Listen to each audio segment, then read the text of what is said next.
I largely discovered rock music from the 60s and 70s on my own because it wasn't the music my parents listened to in our suburban Sydney home. The Vietnamese music I heard in our house and at Vietnamese community events was a world away from the Doors and the Rolling Stones.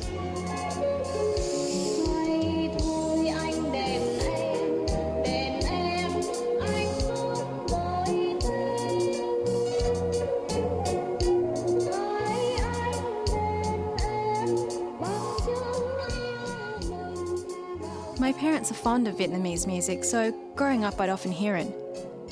We even have a karaoke system, and my mum isn't shy about picking up the microphone to sing at parties. I had a vague notion that she'd sung back in Saigon, but until this year, we never had a conversation about her singing, or even the music she grew up with. I was far more interested in the Byrds and Buffalo Springfield than in Vietnamese music. But over the years, I began to wonder what music my parents were listening to in Saigon during the 60s and 70s, and if there was a bridge between Vietnamese music and the Western rock music I associate with the Vietnam War years. I wanted to learn more about the music my parents grew up with and have continued to listen to here in Australia. At the beginning of the year, I went to a concert at the Mounties Club in the southwest of Sydney, not far from where I grew up. The gala event was called Một thời để nhớ, or an era to remember, and the era in question was the Vietnam War. The Vietnamese community was out in force that night, and the concert completely sold out. The lineup included famous singers like Elvis Phương and Mai Lê Wing, superstars of what was a golden period of music in the 60s and 70s. All of the entertainers that night regularly performed in Vietnam, right up until the fall of Saigon on the 30th of April, 1975.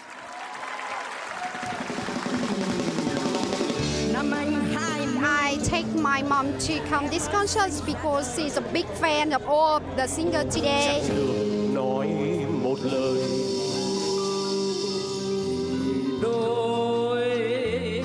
They was famous a long time ago, and now they sing a lot of old songs, and I enjoy so much. Tôi muốn mình tìm đến thiên nhiên.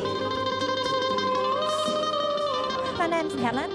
I left Vietnam when I was 14, but I remember a few of them, and it would be good for me to relive some of the memories. Hỏi rằng anh ơi, còn yêu em nữa không? Đừng nói nữa, anh ơi, xin đừng nói nữa. Làm gì? Anh nghĩ rằng đó chiều sống là tiền đưa nhau.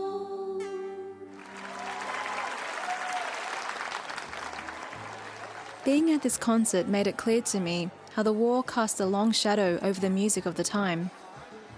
As you can imagine, many of the songs were about soldiers going off to war as boys and girls staying at home waiting for them to return.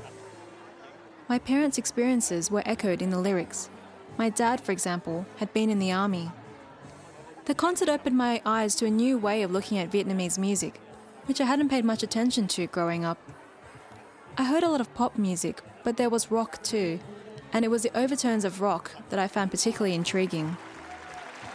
Nam Loc was the MC for the night and is a well-known Vietnamese entertainer. Và thưa quý vị, để mở đầu chương trình ngày hôm nay, Ladies and gentlemen, there's no better way to start today's program than introducing you to music that's lively and happy and will bring back another time and its memories. ca khúc tình cảm, đặc biệt những bài hát viết cho lính. It was a time of sentimental songs, in particular, songs written for soldiers and about the war. But these songs are full of humanity. Không những chỉ với cái trách nhiệm của They show us portraits of soldiers, not only those who bear the responsibility to defend their home and their country with their guns, but also those who are young, romantic, full of life, không quên nhiệm vụ của một người thanh niên trong thời chiến. but didn't forget their duty as young men in the war. Lúc bấy giờ chắc quý vị cũng không ai có thể quên được. It was a time I'm sure you'll never forget, those who bring joy and smiles to our fighting men and their audience. Đó là cặp sóng thần. Among them is the Tsunami duo. Home Cường, anh Hùng Cường and Mai Le còn Wing. ở trên cõi đời này. Sadly, Home Cường has passed away, but his image and his sound, still imbued with the memories of an era, are now being taken everywhere by the Queen of Rock. Mai Lệ Huyền.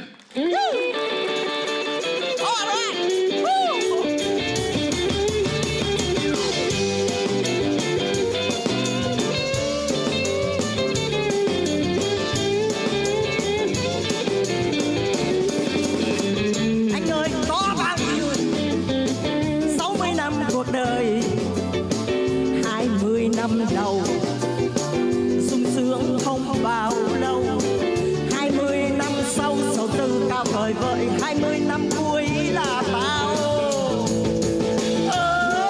Đã thế đời sống không là bao. Jason Gibbs lives in San Francisco and researches contemporary Vietnamese music. South Vietnam was a very interesting society because it was a country at war, a war against another regime of Vietnamese who were living under a very regimented society where basically what you heard music-wise was dictated from government policy, and nobody strayed from that. There were no love songs. Not a word of pessimism was allowed anywhere. But in the South, they wanted to portray themselves as being an alternative to that. And so you had to have a society that recognized that it was at war, but at the same time that allowed some level of personal freedom.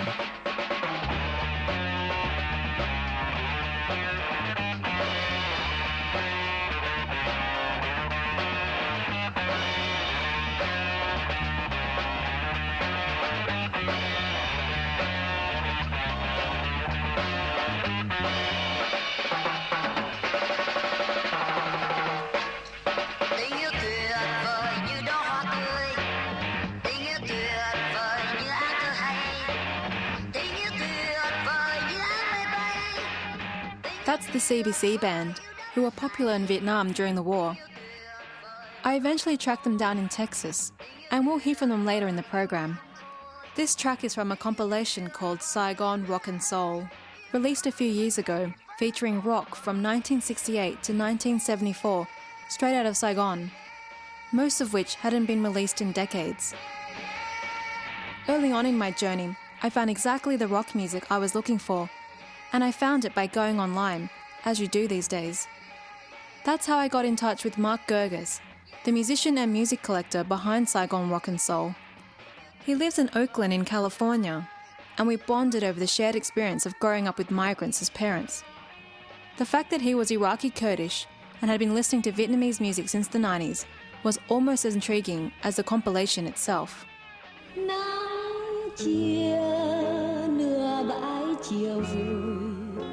When I started listening to Vietnamese music, it was often traditional or new wave karaoke style ballads from the 80s and 90s, and they had a certain beauty and charm to them, but not really knowing the language, it was difficult to get into them because they seemed very lyric based.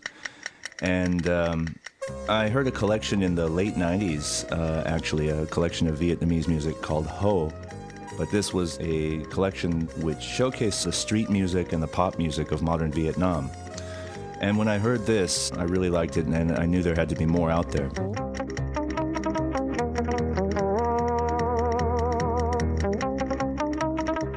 The real turning point was when I found out about a series of CDs that were available at some Vietnamese shops. And I believe the series was called 1975. These are basically collections of music recorded, not particularly in 1975, but pre-fall of Saigon. So somehow scattered throughout these collections were a few heavier and funkier tracks. A track would jump out by Hung Gung and Mai Le Huing, Elvis Phuong, or among others. And hearing these tracks really piqued my curiosity and led me to try and find more.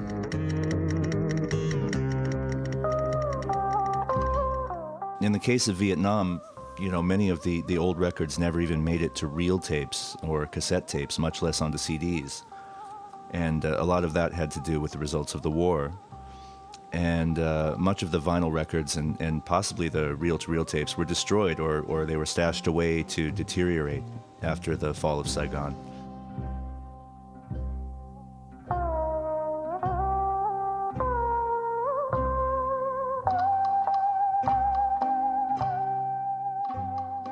Vietnam has a rich musical heritage, and this was something I knew implicitly because I heard everything from mainstream pop to the tones of traditional Gailing theatre when I was growing up. There's always been a constantly evolving music culture in Vietnam. In terms of rock music, it was first heard through a French colonial filter in the 50s.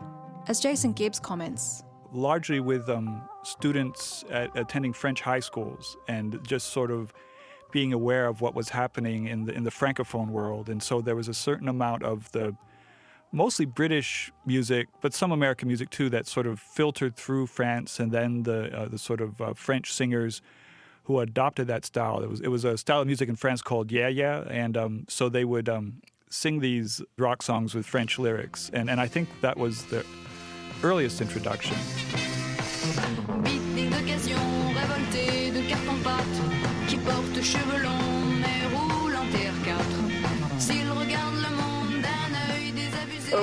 We listen to French music more than American music until the U.S. soldier come to Vietnam. Then we switch to American music. But before that, a lot of French. That's all we hear and listen, you know.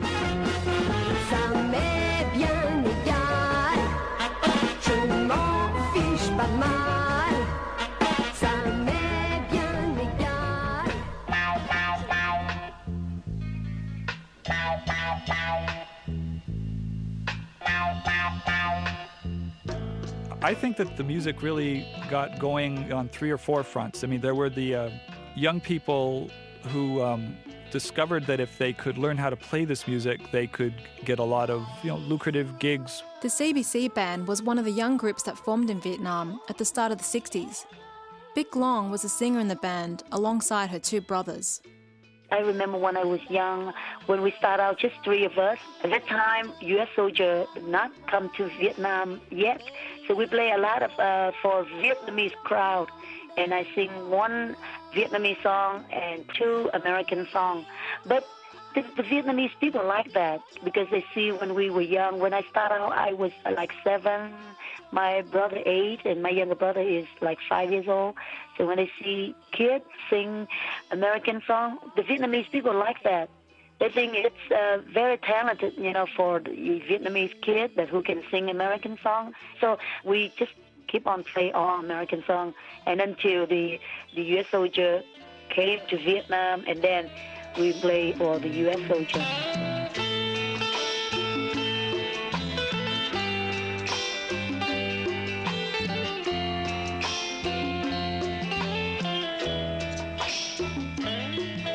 The trained musicians of Vietnam at that time were people who regularly performed in dance halls, playing at what were called Đại Nhạc Hội, these sort of large musical events that would have all different styles of music. When they composed songs, they almost always wrote them in some sort of dance rhythm like tango, bolero, cha-cha-cha. And what happened is they adopted some of these rock rhythms into their own songs. So there would be songs, instead of having a direction of a cha-cha, it might be surf or twist or mashed potatoes was one of the early dance forms that came with early rock and roll. Trong một liên khúc twist. All right. Woo! All right. Woo! Well, the most sort of famous reaction was during the time of Ngo Dinh Diem.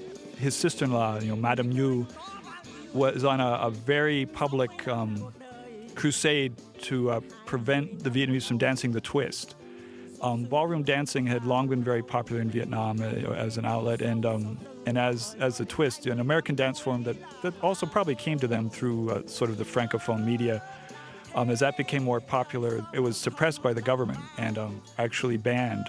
And actually the fall of that regime, I think, ended up opening up a lot of aspects of the sort of musical world after that. There had been more censorship under the Diem regime, and then after that, I think a lot of vistas opened up in all styles of music in South Vietnam.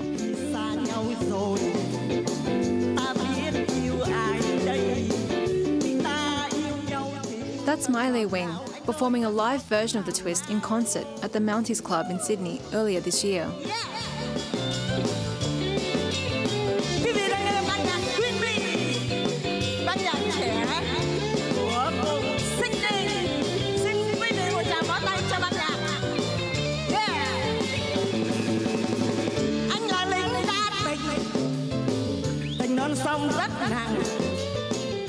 South Vietnam's music scene opened up in 1963 after the assassination of President Ngo Dinh Diem, and a lot of other things started to change too.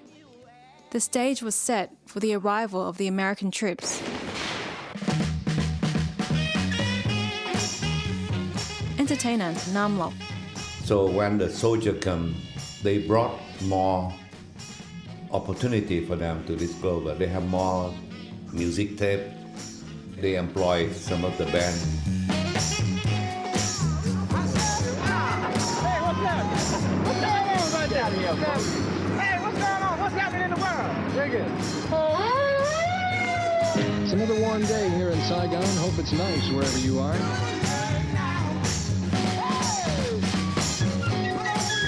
Good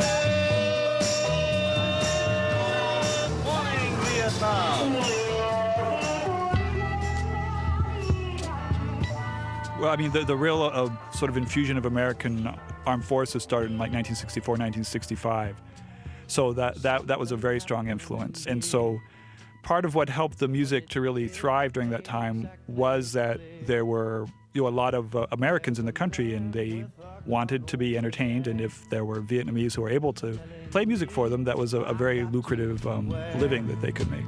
I think it's time we stop. Children, what's that sound? Everybody look what's going down. The U.S. soldier, when they give me the cassette tape and they say, okay, Big Luan, my name is Big Luan, I'm the lead singer of the CBC band, and they say, Luan, I want you to learn this song from Janis Joplin, like Piece of My Heart.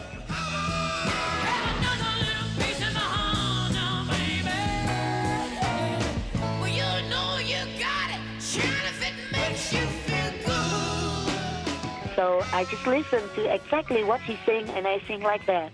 Or they say, oh, I want you to sing this Bobby McGee by Janis Joplin. And then there's one song, no music, just, oh, Lord, won't you buy me a Mercedes-Benz? You know what I mean? That song.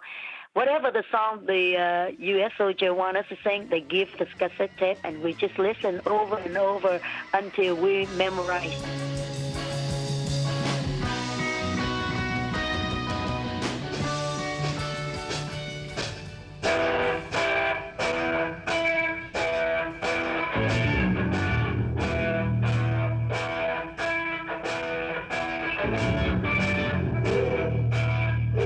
This is the CBC band, live at the Sherwood Forest Club in Saigon.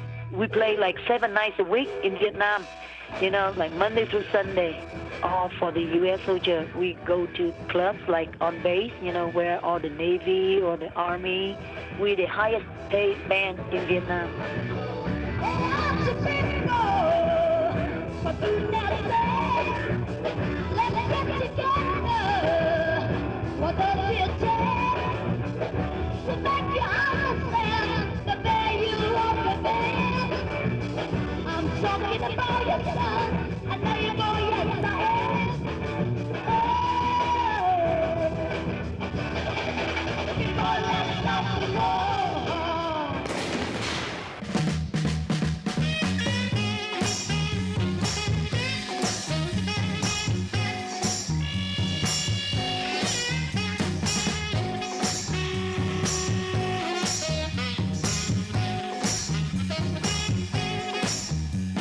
Another band playing in Saigon around the same time as the CBC in the late 60s was Shotgun.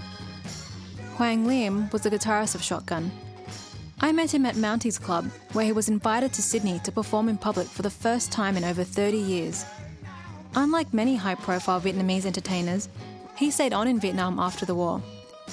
And he's still a great performer, even though he's now 75 years old. Hoang Lim told me that in 1968, during the Tet Offensive, when the war was intensifying, many of the Vietnamese troops were confined to their barracks. It was during this time that Hoang Lim and some of his fellow soldiers decided to form a band.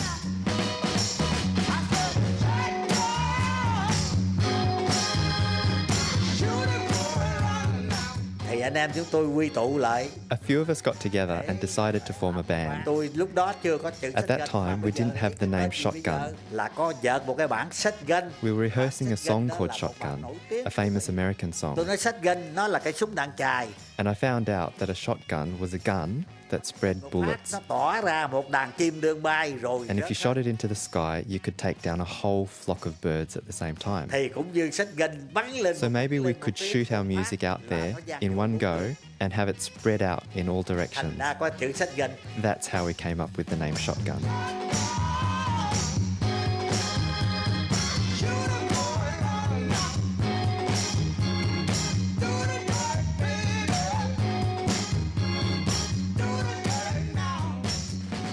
Another effect of the heavy fighting in 1968 was that almost all South Vietnamese music venues were closed that year by order of the president.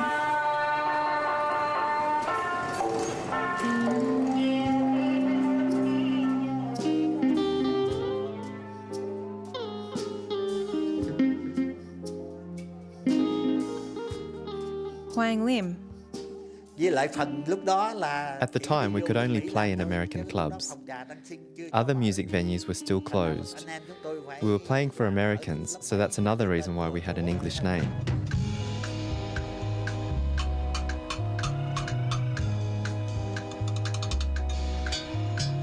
tôi chơi lớp Mỹ thì In American clubs, we played jazz, country, and Latin. Chỉ chơi cho quân đội Mỹ. We played for the US soldiers and their allies because these were American clubs located at their bases. Tôi có qua Bà Rịa. We also went to Baria and Vung Tau, where the Australian army was based. Back then, Australian troops also listened to a lot of American music in the 60s and 70s because it was really popular at the time. A lot of the famous bands in Saigon were playing in these American clubs. Rồi sau đó tới đầu thập niên 70. We played in those clubs until 1970, when Vietnamese music venues were allowed to open again. Shotgun then took over the management of the Queen Bee nightclub. Phòng trà Queen Bee.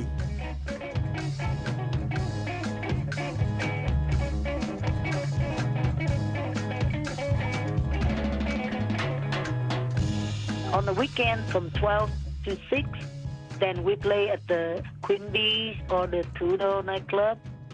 The Shotgun, they are very famous too, but they play, the music is different than us. They're kind of, softer, But we're more like a hard rock, heavy metal hard rock. I'm talking about your son. I know you're going My mother, she told us, whatever makes us happy, do it. She'll be happy. And she liked the American music that we play. She loved it. And she loved all the psychedelic music, rock and roll. And my mom liked that kind of music. And she said, now you work for American people. You got to sing American songs, because if you sing Vietnamese, how can they understand? So my mom supports us all the way. The funny thing is about my mom, she's old, but she loves rock and roll music. When we play hard rock music, she loved to listen, but when we cool down a little bit, like play one slow song, she didn't like it. She walked out, the room. She loved hard rock music, and so that's why all the singers and musicians, Vietnamese, they gave my mother the name called the psychedelic mother.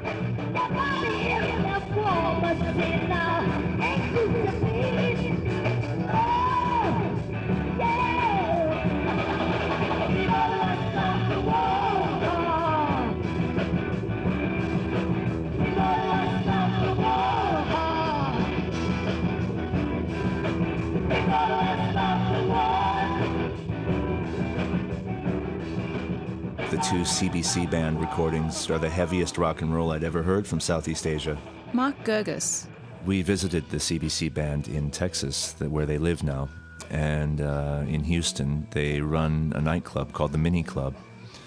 And when we walked in, they asked us, well, what would you like us to do? Would you like us to do, we play cover songs. So they're doing the Romantics, Talking in Your Sleep.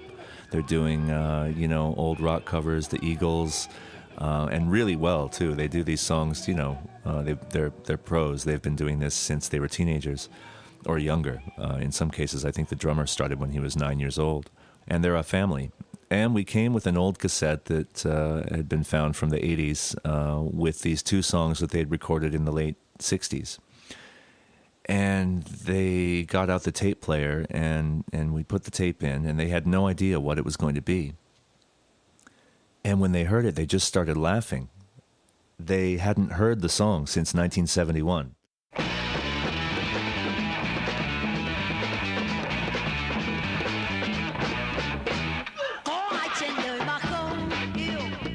So sometimes they play the song I remember. Có ai trên đời mà không yêu, dù cho tình yêu trong gai. Có ai trên đời mà không yêu.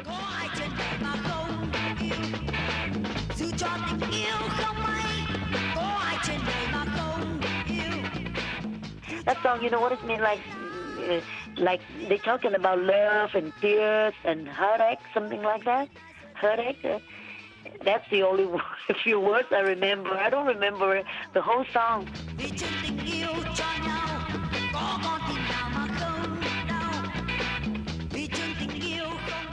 They were talking over it the whole time, like, yeah, this is their, whatever they were saying about how it was recording it and laughing about something else, and then they stopped the tape and they said, okay, you want us to do this song then?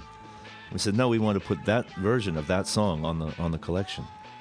And really, they thought we were crazy. I mean, it's like they didn't even want a copy of it, for instance. They haven't heard it since 1971, and they did not even want it duplicated for them.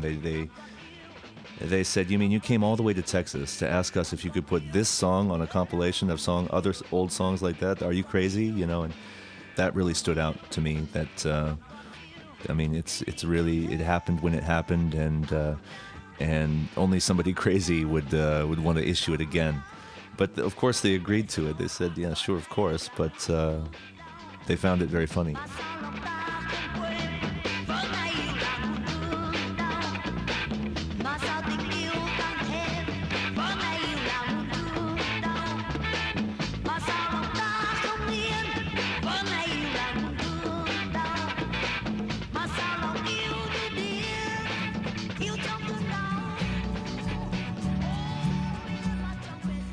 In 1971, the first international rock music festival in Saigon was held.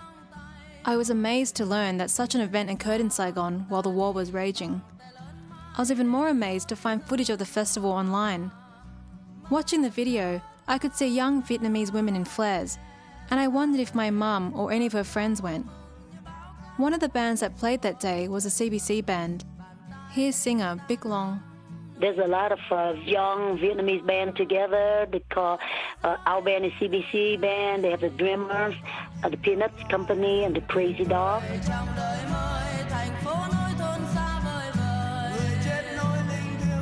This is South Vietnam's first international rock festival. It did not come to this war-weary country without controversy, but the fact it's here at all underlines the lust of the urban youth here to join with other youths across the world in enjoying the freedom, even the license, of the youth culture.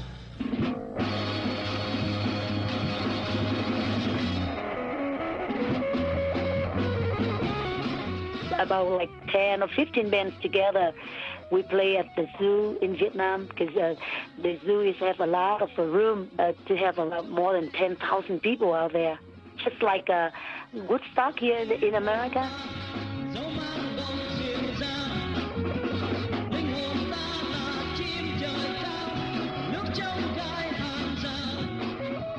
And so they put together this event, and it just brought together all kinds of different musicians. Some of them were actual foreign bands who happened to be there. I think one of them was just a group of soldiers American soldiers who put together a band, and they performed. And there were other groups who were making a living in Vietnam from maybe Malaysia or the Philippines.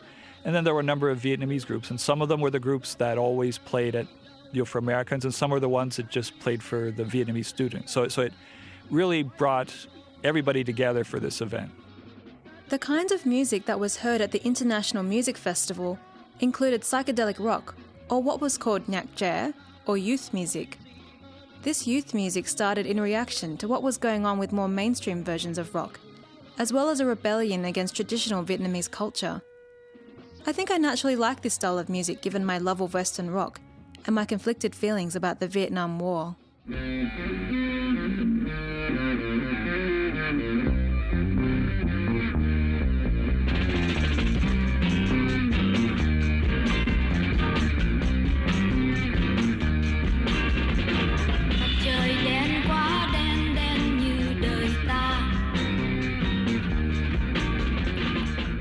student bands mostly had been just, playing songs that they liked. They heard things on the radio or they acquired records, and they would sing these songs and sometimes create Vietnamese lyrics for them. But they were mostly, European and American rock songs. But starting in the early 70s, maybe as early as the late 60s, in particular, there was one group, the Phung Hoang group. That Elvis Phung was the singer of that group, but they had two songwriters in the group, Lê Hu Ha and Win Chung Kang, both very good songwriters, and they wrote a lot of original material for this band. One of the songs written by Nguyen Chung Kang is this one, Black Sun.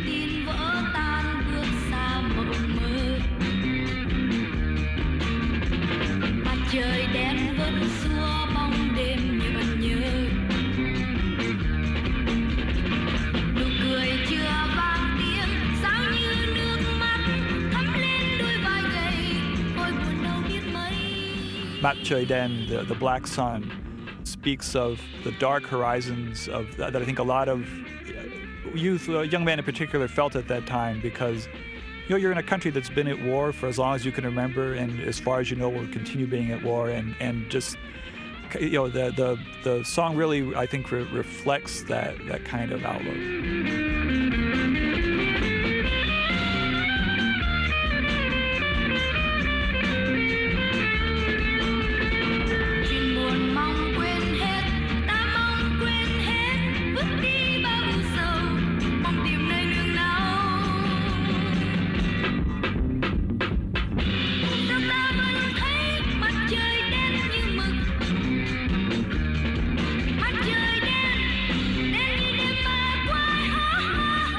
I wanted to get a sense of what it was like being young in Vietnam during the war. I already knew a lot about my dad's experience being in the army, because he often tells stories about his life, but I didn't know much about my mum's experiences. What was it like for her being a young woman in Saigon during the war? Wartime, everywhere the people die, every day people die. Sometimes you just came and they say, oh, last night a lot of people died fighting here and they die. Every family got the son and father go to the battlefield, so every day you can see lots of people die. Even at home, the sandbag put around the bed and we sleep underneath of the bed. We never live in the bed. And on top of the bed, my mom put sandbag around because my house is close to the airport. And every night, missile, boom, boom, every night. But sometimes next door, some people die.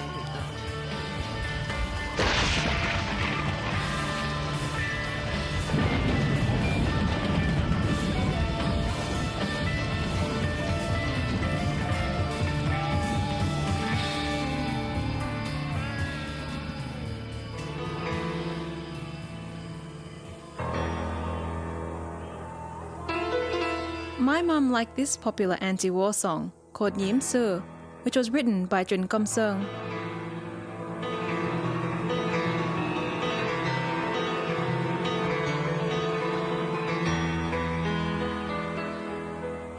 The famous songwriter at that time, Trịnh Công Sơn, when he wrote the first song, anti-war, so everybody sing.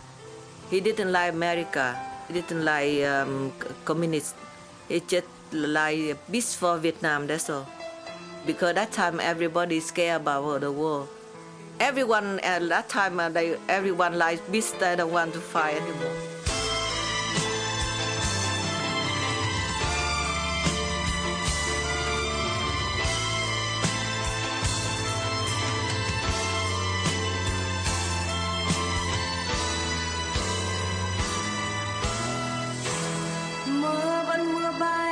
Trên tầng tháp cổ dài tay em ấy thua mắt xanh xao, nghe lá thu mưa gieo mòn gót nhờ đường dài hun hút cho mắt thêm sâu. Mưa vẫn hay mưa trên hàng lá nhỏ. Buổi chiều ngồi ngóng những chuyến mưa qua. Trên bước chân em âm thầm lá đường. Chợt hồn xanh buốt cho mình xót xa. How do we feel about the war? We don't like the war. We hate the war. So that's why we play a lot of anti songs, you know. And we never liked the war.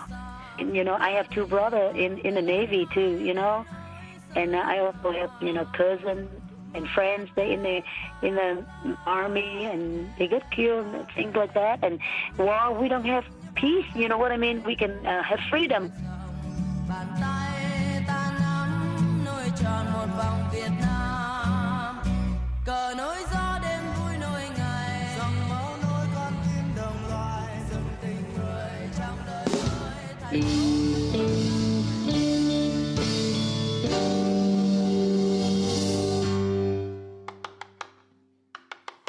Ngựa hoang nào dâm nát tơi bời,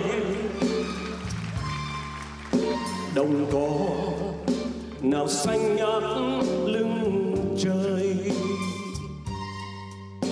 Ngựa phi như điên cuồng giữa cánh đồng, dưới cơn giông, vì trên lưng cong ngoằng những vết roi vẫn in hằn. This is Elvis Phuong performing at the Mounties Club in Sydney. Hoang Lim. Elvis Phuong was in the Navy and requested to be transferred over to sing with us in the Love Flowers. It was an entertainment ensemble, not a band, and Shotgun formed out of the Love Flowers.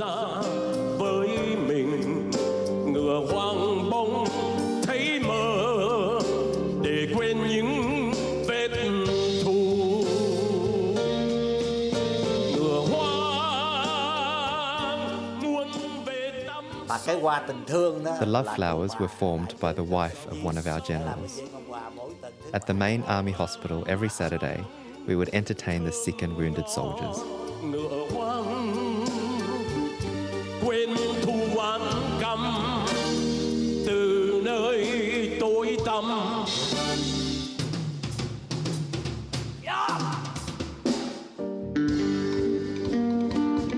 Xin quý vị một tràng pháo tay cho anh Hoàng Lim. After the concert at Mounties, I came home to tell my mum that I'd spoken to Hoang Lim and how he told me the story behind Shotgun, Elvis Phuong, and how they were all part of the Love Flowers which entertained the Vietnamese troops.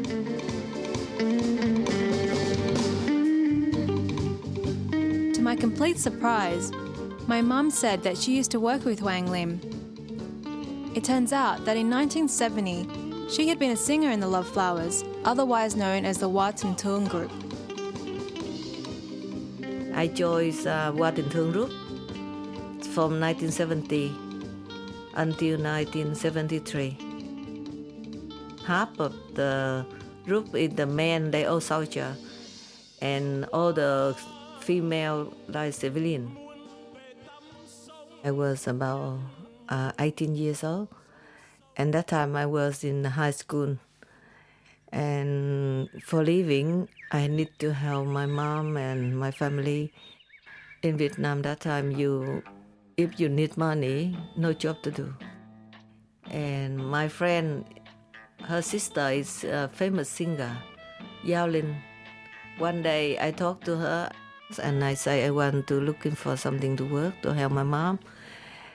And she say, "Oh, you want to sing?" And I say yes. She introduced me to the captain, and he accepted me, and I started to sing, and I love it. During the war, my mum travelled around the country as part of Wartime. The ensemble was split into two groups. One mainly toured the cities, and the other toured the regional areas of Vietnam. They call Group A and Group B, and sometimes group A about 50 people and group B about 50 people. The group A is the like second. They perform most in the city, the big city, like not very far.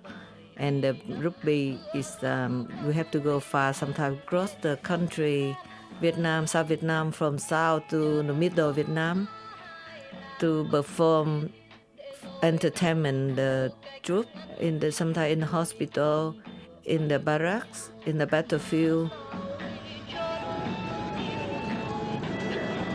One day I remember about 10,000 soldiers. I can't believe it, 10,000 soldiers. And then when I went to cross to go home, and people told me a lot of ghosts around here because a lot of people die here. So we have to run. We're so scared.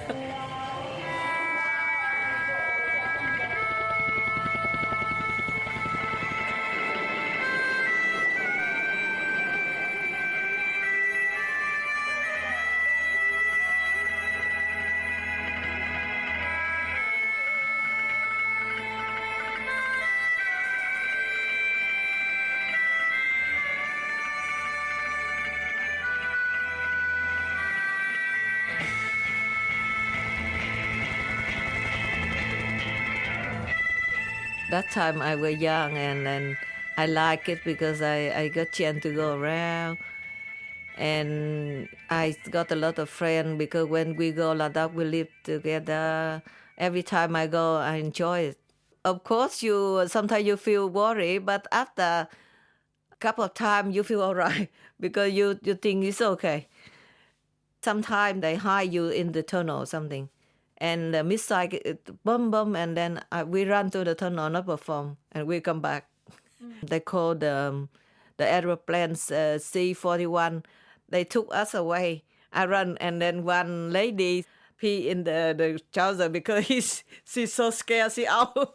Everybody, sometimes you checking, you worry, but after you forgot, and then go again and again, for 3 years.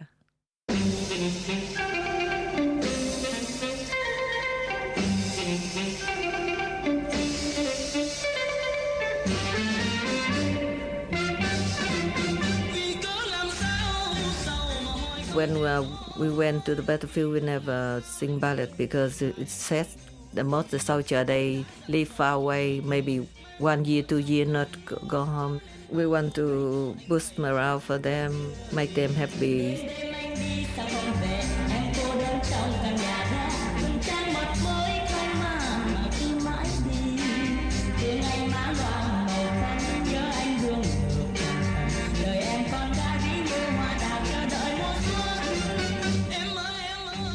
The upbeat music my mum performed to boost the morale of the troops was popular in Vietnam and was a style of rock called nhạc kích động, or action music. Action music was widely heard on the radio and supportive of the war effort in South Vietnam. It was also what I heard at the Vietnamese concert I went to. Jason Gibbs. The nhạc kích động was written for the soldiers, but it was written to be much more optimistic and portray the sort of the adventuresome side of being a soldier. A lot of those songs they were writing were written really for propaganda purposes. There were songs about sort of celebrating the soldiers of the South, and the idea with these songs is that they're very lively and catchy, and so it's portraying the soldiers as these sort of fun-loving, brave guys who are going to go out there and serve the country. They love their country, but at the same time, there's a girl back home and he's thinking about her, and then there's songs that are written from the point of view of the girlfriend or the wife of the guy out there serving the country, and she's sort of talking about how wonderful it is to have a soldier who's brave and dashing like this. They had to somehow make these homesick soldiers express the fact that they were doing their duty and they were happy to do their duty, but they missed everybody back home, and that was, in terms of the popular music, that was probably what was the most ubiquitous music of that time. The way music was being used as propaganda in South Vietnam was particularly evident through its mass media. There was a nightly radio program targeting North Vietnamese to defect to the South, and in 1973, a television version of it started on Channel 9, the national station. The program was a musical variety show that beckoned to the Viet Cong to drop their weapons. By this stage, the American troops had left. The TV show included many famous singers in Group A, and the support group, Group B, also had the task of going out to the battlefield to entertain troops, similar to Hoa Tân Thương. My mum signed up to the TV show and joined Group B, leaving the Love Flowers in 1973. She worked for the program until the war was over in 1975.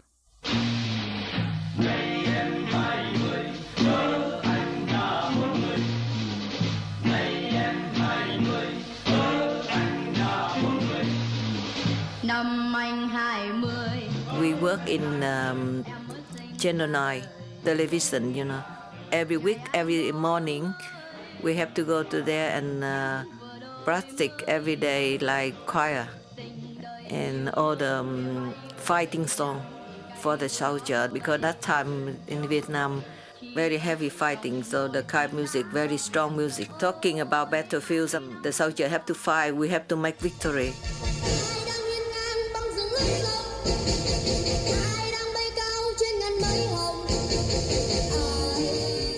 I thought we will win. I didn't know we'd lose.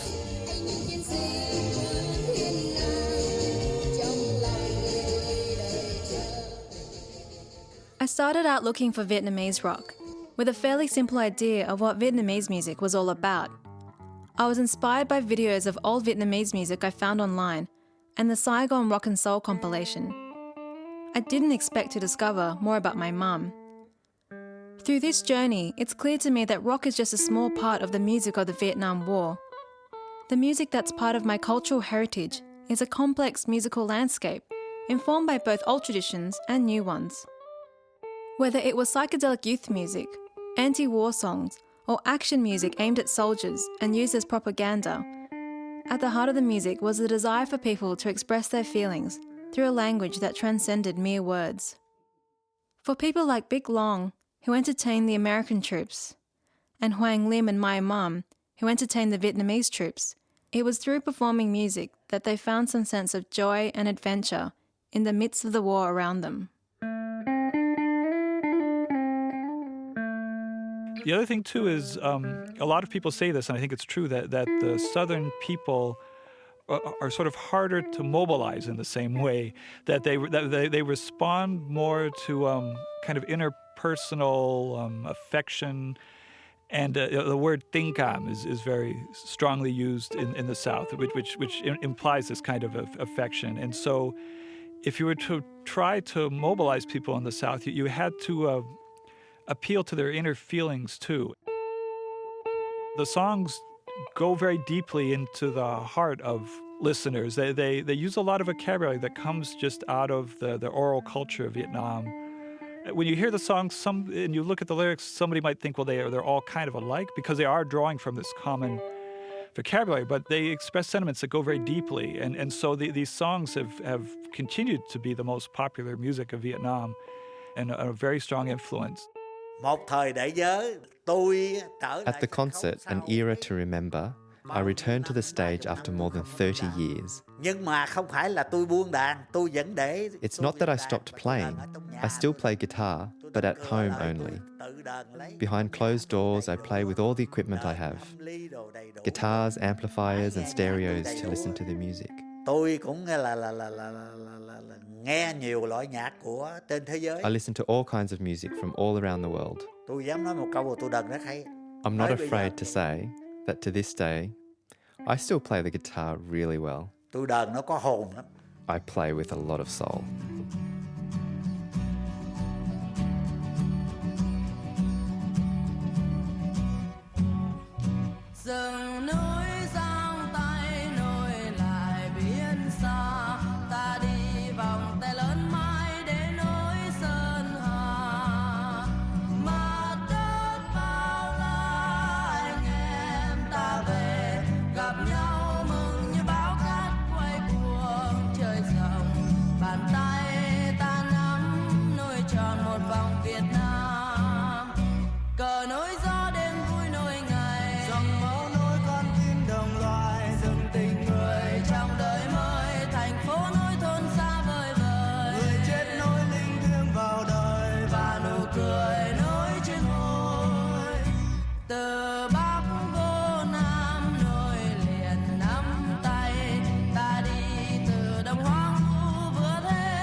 biển xanh sông gấm nối liền một vòng tự sinh biển xanh